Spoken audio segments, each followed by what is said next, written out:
అంటది PVR institute.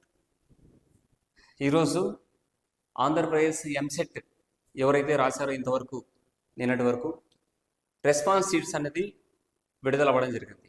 Response sheet అంటే ఏంటి అంటే చాలామందికి తెలిసి ఉండొచ్చు, తెలిసి ఉండకపోవచ్చు. మీరు రాసినటువంటి క్వశ్చన్ పేపర్ ఏదైతే ఉంటుందో రిజిస్ట్రేషన్ నెంబర్, ఈ మీ అప్లికేషన్ యొక్క registration number, hall ticket number రెండు ఎంటర్ చేస్తానే మీకు ఏపీ ఈఏపీ సెట్ 2025 వెబ్సైట్లో ఉంటుంది. మీరు మీ క్వశ్చన్ పేపర్ అనేది డిస్ప్లే అవుతుంది. మీ క్వశ్చన్ పేపర్లో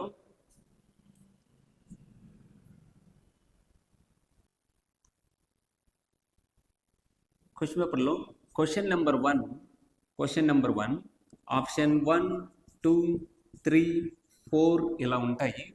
ఇక్కడ మీకు ఫస్ట్ క్వశ్చన్లో గ్రీన్ ఇంక్లో మీకు ఈ విధంగా టిక్ మార్క్ ఉంటుంది, మిగతావి రాంగ్ ఉంటాయి.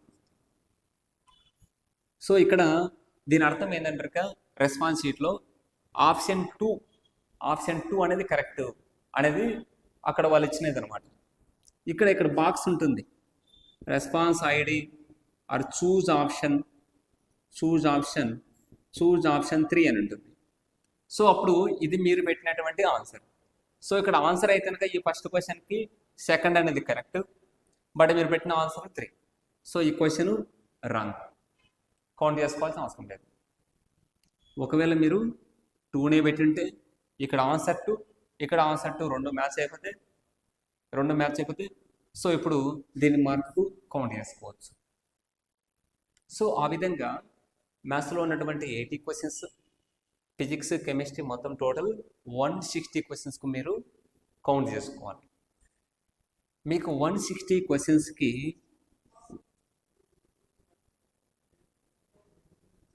ఒకవేళ మీకు 80 స్కోర్ వచ్చాయనుకున్నాం, 80 స్కోర్ వచ్చాయంటే కనుక మీకు ఐపీఈ సంబంధించినటువంటి స్కోర్ ఉంది కదా, ఆ సమ్ స్కోర్ అనేది యాడ్ అవుతుంది. మీకు 10, 15 అట్లా ఏం లేదు, సమ్ సింగిల్ డిజిట్ యాడ్ అవుతుంది, సంథింగ్ 85 అట్లా వచ్చే ఛాన్స్ అయితే ఉంటుంది. ఒకవేళ మీకు 40 అట్లా వచ్చాయంటే మీ ఐపీ స్కోర్ని బేస్ చేసుకొని కొంత వ్యత్యాసం 43 లేదా 45 అట్లా వచ్చే అవకాశం ఉంటుంది. మరి మినిమం క్వాలిఫికేషన్ మార్క్స్ ఏంటంటే 40 మార్క్స్. సో వీటి ద్వారా 40 మార్క్స్ అండ్ 50 మార్క్స్, 60 ఎన్ని మార్క్స్ వచ్చినాను మీకు ర్యాంక్ అయితే ఇప్పుడు రాదు. కాబట్టి మీరు ఎటువంటి డిసైడ్ చేసుకోవాల్సిన అవసరం అయితే లేదు. నాకు సీట్ వస్తుందా రాదా, సిఎస్సి వస్తుందా రాదా, ఈ కాలేజీలో వస్తుందా రాదా అనేది డైలమాలో పడకండి. ఇవి జస్ట్ మీ స్కోర్ అయితే మాత్రం ఒక 5 స్కోర్ ఆర్ 6 స్కోర్ అయితే పెరగచ్చేమో కానీ మరీ వ్యత్యాసంతో మీకు 40 వచ్చాయనుకోండి 60, 70 అయితే వచ్చే పరిస్థితి అయితే ఉండదు. ఒక 40 వచ్చాయంటే 43, 45 వచ్చే ఛాన్స్ ఉంటుంది. 35 వచ్చాయంటే 35, 36 వచ్చాయంటే క్వాలిఫై అవ్వచ్చు. అండ్ 80 వచ్చాయంటే 85, 86 అట్లా వచ్చే ఛాన్స్ అయితే అంత వ్యత్యాసం ఉంటుంది, కానీ మరీ ఎక్కువ ఉండదు. మరి ఆ స్కోరుకు సంబంధించి నాకు రెస్పాన్స్ షీట్లో చూసింటే 55 వచ్చేస్తాను, నాకు ఐపీ స్కోర్ యాడ్ చేసి ఎంత రావచ్చు అంటే 58 ఆర్ 60. సో 60 స్కోర్కి నాకు పలానా కాలేజీలో సిఎస్సి బ్రాంచ్ వస్తుందా, 60 స్కోర్కి ఎంత ర్యాంక్ రావచ్చు, ఒకవేళ 60 అనే స్కోర్కి నాకు సిఎస్సి బ్రాంచ్ వస్తుందా లేదంటే ఈసీ బ్రాంచ్ వస్తుందా, ఇలాంటివి మీకు డౌట్స్ అనేవి చాలా ఉంటాయి. సో వీటిని మనం ఫైనల్గా డిసైడ్ చేసుకోవాల్సిన అవసరం లేదు, ఎందుకంటే ఆ స్కోర్ వచ్చిన వాళ్ళు తక్కువ మంది ఉండొచ్చు, ఎక్కువ మంది ఉండొచ్చు.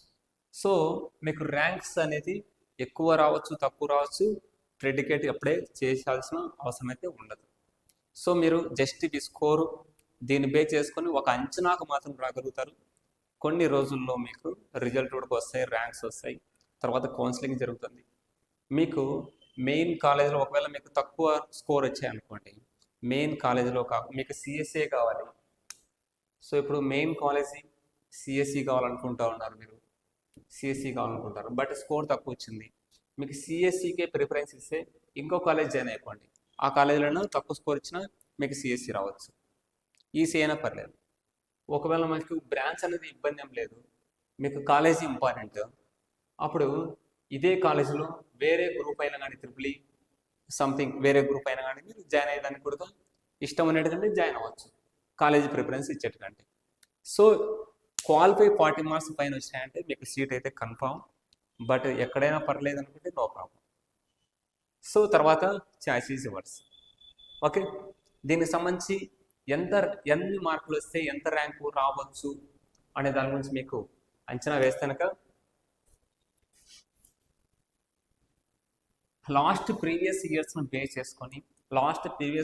చేసుకొని ఎవరికైతే 80+ స్కోర్ కన్నా ఇప్పుడు వచ్చాయో 80+ స్కోర్ కన్నా వచ్చాయో వారికి వచ్చేసి దాదాపు 7,000 సంథింగ్ రావచ్చు, అప్రాక్సిమేట్లీ 7,000 అలా. ఎవరికైతే 75,000 అలా వచ్చిందో, సరే 80+ స్కోరు, ఇక్కడ 75 స్కోర్ అలా వచ్చింది అనుకోండి అప్రాక్సిమేట్లీ, ప్లస్ దాదాపు 12,000 అట్లా వచ్చే అవకాశం ఉంటుంది. ఎవరికైతే 65 అలా స్కోర్ అయితే వచ్చిందో వాళ్ళకైతే కనుక దాదాపు 23 to 28,000 లేదా 23 to 35,000 వరకు వచ్చే ఛాన్స్ ఉంటుంది. ఎవరికైతే 60 మార్క్స్ వచ్చి ఉంటాయో వాళ్ళకి వచ్చేసి దాదాపు 35 to 45 రేంజ్లో ఉంటుంది అనమాట.